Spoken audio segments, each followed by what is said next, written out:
देखिए, इस वीडियो में हम क्लास 9th का जो सिविक्स पढ़ रहे थे उसे हम आगे बढ़ाएंगे और उसमें हम लोकतंत्र की विशेषताओं के बारे में हम पढ़ रहे थे। तो पिछली वीडियो में हमने लोकतंत्र की 2 विशेषताओं के बारे में चर्चा कर लिया था। अब इस वीडियो में हम आगे और 2 लोकतंत्र की जो विशेषताएं हैं उस पर हम चर्चा करेंगे। तो हमारा जो तीसरा जो अभी लोकतंत्र की विशेषता है वह सभी वयस्क को मताधिकार मिलना चाहिए और प्रत्येक मत का मूल्य एक होना चाहिए, एक समान होना चाहिए। ये लोकतंत्र की विशेषता है। तो इसके लिए हम पहले कुछ उदाहरण जो है उसको हम चर्चा कर लेते हैं जो आपका बुक में दिया हुआ है। देखिए, एस्टोनिया एक जगह है, वहाँ पे जो रूसी लोग हैं वहाँ पे अल्पसंख्यक होते हैं, तो वहाँ पे उनको वोट देने का अधिकार नहीं है। दूसरी बात हम करें सऊदी अरब में, तो देखिए वहाँ पे 2015 तक महिलाओं को वोट देने का अधिकार नहीं था। हम फिर बात करते हैं फिजी में।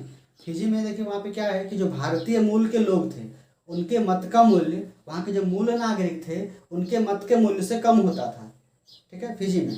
तो इस तरह से आप अगर देखेंगे तो क्या हो रहा है कि जैसे कि एस्टोनिया में किसी को मत देने का अधिकार नहीं मिल रहा है, जैसे अल्पसंख्यकों को वहाँ पे मत देने का अधिकार नहीं मिल रहा है। सऊदी अरब में देखिए महिलाओं को मत देने का अधिकार नहीं है।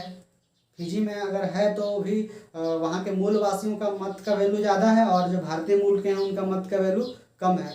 तो इस तरह से यहाँ पे लोकतंत्र की जो हमारी तीसरी विशेषता है वो फिट नहीं खाती है। ये उदाहरण आपको समझाने के लिए है कि लोकतंत्र की विशेषता वहाँ पे है या नहीं है, ये समझाने के लिए है।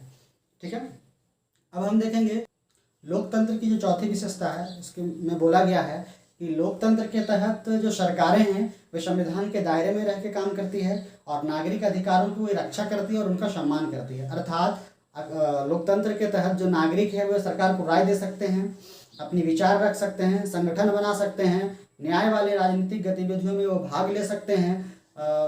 साथ ही अगर किसी भी तरह का सरकार अगर गलत कर रही है या नागरिक को लगता है कि सरकार से कुछ गलत हो रहा है तो उनका वो विरोध भी कर सकती है और उनका समर्थन, उनको सोचने समझने की शक्ति सरकार में होनी चाहिए। ऐसी व्यवस्था लोकतंत्र की विशेषता के तहत की जाती है। आपको समझ में आ रहा है कि लोकतंत्र की ये दोनों विशेषताएं कैसे कैसी है।